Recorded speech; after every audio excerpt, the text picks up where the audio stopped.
ഇന്ന് രാത്രി 3 ചിത്രങ്ങളുടെ OTT റിലീസുണ്ട്. മറ്റു ചിത്രങ്ങളുടെ OTT അപ്ഡേഷനും ഇന്നൊരു വീഡിയോ ഭാഗത്ത് ഉൾപ്പെടുത്തിയിരിക്കുകയാണ്. ആദ്യമായി അറിയിക്കാൻ പോകുന്നത് ഇന്നത്തെ OTT റിലീസ് അപ്ഡേഷൻ. അതിൽ ഒന്നാമത്തെ ചിത്രമാണ് മമ്മൂട്ടി, അഖിൽ അഗ്നി എന്നൊക്കെ പ്രധാന കഥാപാത്രങ്ങളായ ചിത്രമായിരുന്നു ഏജന്റ്. ചിത്രത്തിനൊരു ആവറേജ് അഭിപ്രായം സ്വന്തമാക്കാൻ വേണ്ടി സാധിച്ചിട്ടുണ്ടായിരുന്നു.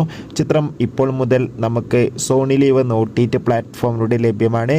എത്ര പേരാണ് ഏജന്റ് എന്ന ചിത്രത്തിൻ്റെ OTT റിലീസിനായി കാത്തിരുന്ന് കമൻറ്റ് ചെയ്യുക.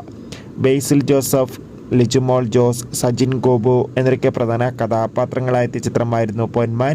ചിത്രം ഇന്ന് രാത്രിയോടെ, അതായത് അർദ്ധരാത്രിയോടെ നമുക്ക് ജിയോ ഹോട്ട്സ്റ്റാർ എന്ന OTT പ്ലാറ്റ്ഫോമിലൂടെ ആസ്വദിക്കാൻ വേണ്ടി സാധിക്കുന്നതായിരിക്കും.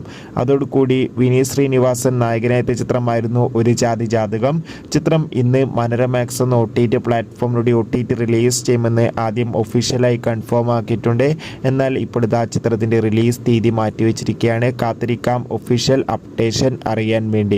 അതോടുകൂടി തന്നെ മമ്മൂട്ടി, ഗോകുൽ സുരേഷ് എന്നൊക്കെ പ്രധാന കഥാപാത്രങ്ങളായ ചിത്രമായിരുന്നു Dominic and the ladies purse. ചിത്രം ഉടൻ തന്നെ നമുക്ക് ആമസോൺ പ്രൈം വീഡിയോസ് എന്ന OTT പ്ലാറ്റ്ഫോമിലൂടെ ആസ്വദിക്കാൻ വേണ്ടി സാധിക്കുന്നതായിരിക്കും. അൻഷരരാജൻ, സജിൻ ഗോപു എന്നൊക്കെ പ്രധാന കഥാപാത്രങ്ങളായെത്തിയ പൈങ്കിളി എന്ന ചിത്രം ഉടൻ തന്നെ മനോരമാക്സ് എന്ന OTT പ്ലാറ്റ്ഫോമിലൂടെ OTT റിലീസ് ചെയ്യുമെന്ന് കൺഫേം ആക്കിയിട്ടുണ്ട്.